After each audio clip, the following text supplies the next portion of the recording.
Hi, I'm Dr. Cheryl Fraser. A Dabbler viewer wrote in and said, what do you do when you're at work and you're stressed and you feel like you're going to pop? It's a really important question because we all know, unfortunately, we've created this 20th century lifestyle that is very busy, very, very overbooked. So generally, at work, we're rushing from work home, we're rushing to do our banking at midnight on the internet. People's level of stress is far, far higher than it's been historically at any other time. So what do you do in the workplace where if you lose it, chances are you're not going to necessarily get forgiven? Unfortunately, at home, you might. That's a whole other topic. We'll get to that one another day. In the workplace, okay, you've all heard it, and it works to some extent, and I'll review it quickly. A couple of ways to de-stress when, let's say, you're late for a deadline, and you're starting to feel overwhelmed, and then your concentration falls apart. Psychology shows that when your physical arousal gets high, you perform better to a certain point, which is why being a bit excited or a bit anxious makes you zone in and really do a good job. But when you get too over-anxious or overloaded, performance drops right off. It's called the Yerkes-Dodson law. You can all go look it up. You've probably covered it in first-year psychology. Point is, when you're at a peak level of performance, you got a bit of an edge. You get a bit too edgy, your performance crashes. What do you do to pull yourself back from being overstimulated to a point where you're on your game? You've all heard about deep breathing. Don't roll your eyes and poo-poo it. It's one of the best universal ways to calm the physiology of the body right now, no matter what's going on. If it's at all possible, take 3 deep, slow breaths. Breathe in through your nose, deep as you can, filling up the whole body. Breathe out through your mouth. Millions and millions and millions of Buddhists, Hindus, and everybody else can't be wrong. Here's another thing, though. If you're in a contentious situation when you're stressed, the boss is haranguing you, a coworker's questioning you, and you're about to lose it, you're about to snap, the world's best way to de-stress is to take a bathroom break. There's no boss alive who's going to refuse to let you go take a pee, frankly. So if you're in a meeting and it's getting really tight, you can go, excuse me, I just need to slip out to the washroom. Go to the washroom, get yourself in a stall, and if you need to, scream silently to the universe. If you've got a pillow handy, fine. Personally, my corporate washroom doesn't have a pillow in it. But if you've got something you can cover your mouth and just scream at the top of your lungs, it's amazing how much better you'll feel. If that's not really possible, then do without any noise. Take a couple of breaths in the bathroom, splash some water on your face, wipe it off, and go back in relatively composed. Because it's career suicide to lose it under pressure where people can see. I'm just saying, go lose it somewhere where nobody can see. And again, even the most tenacious boss in the world is not going to hopefully follow you into the cubicle. Side note, if your boss follows you into the toilet cubicle because they're so high stress, it's time for a new job. So you can deep breathe, you can escape, and the other thing you can do, I don't like to recommend it, but on occasion, maybe go into work on a weekend, get caught up, get rid of the detritus of what you need to get off your desk so that you aren't so overwhelmed come Monday morning. Again, that should be a very occasional thing you do just to dig yourself out of a hole. If that's happening all the time, you got to take a serious look at lifestyle balance and potentially start bringing out the want ads. Give it a shot. Let me know how it goes.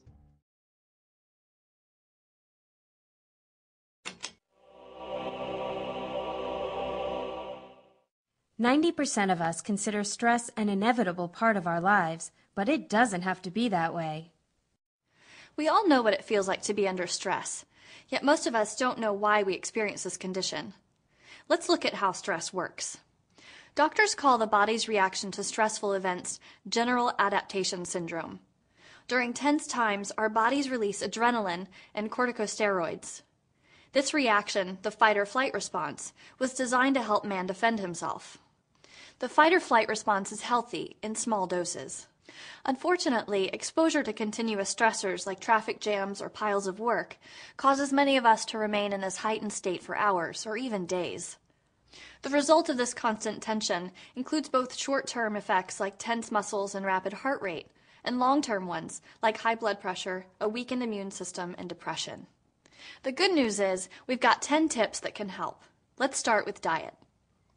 Research has shown that B-complex and C vitamins and the minerals magnesium and zinc can help to ease stress symptoms. Vitamin C and magnesium lower stress levels because they help the brain produce serotonin, a hormone that regulates mood.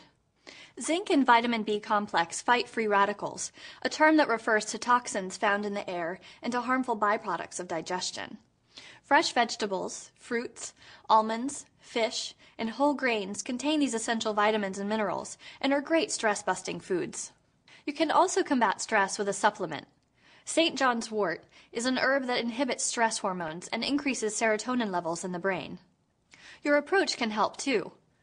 Remembering that tension is a natural part of life can help curb your response to it.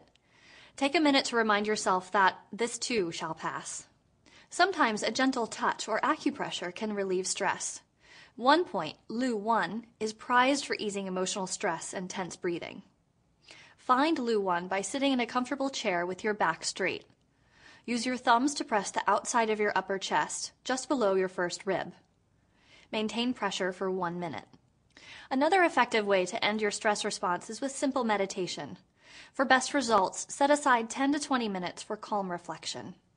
If you prefer a more formal approach, try this yoga meditation technique. Sit quietly with eyes closed.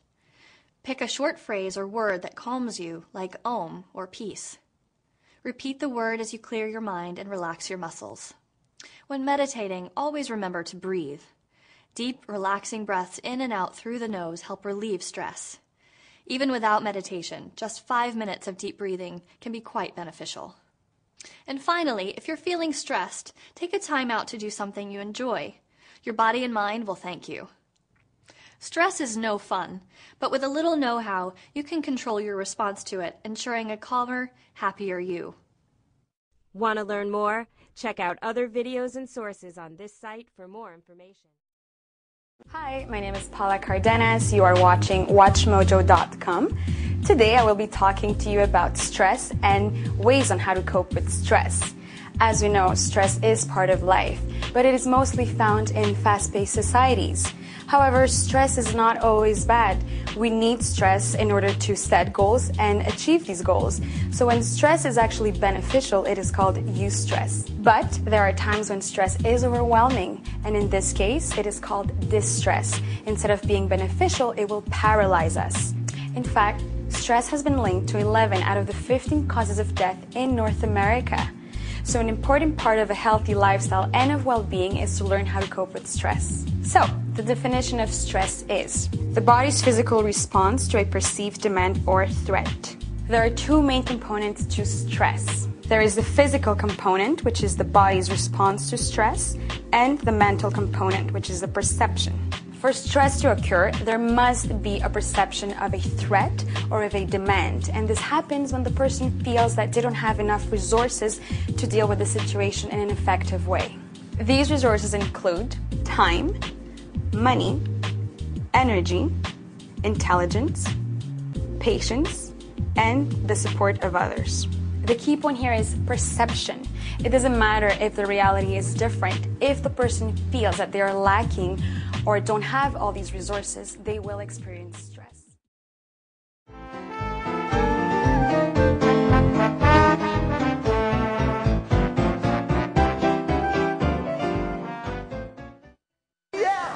You know, the Canadians make love 96 times a year. And one guy in the front row says, "You're talking lifetime, really, aren't you, Mike?" Laughter is not something that's frivolous. It's something that's important for our health, both socially and physically. Now, you people probably have an HR department, and they always call it human resources. Well, I don't call HR departments human resources. I call it the humor and recognition department, because I give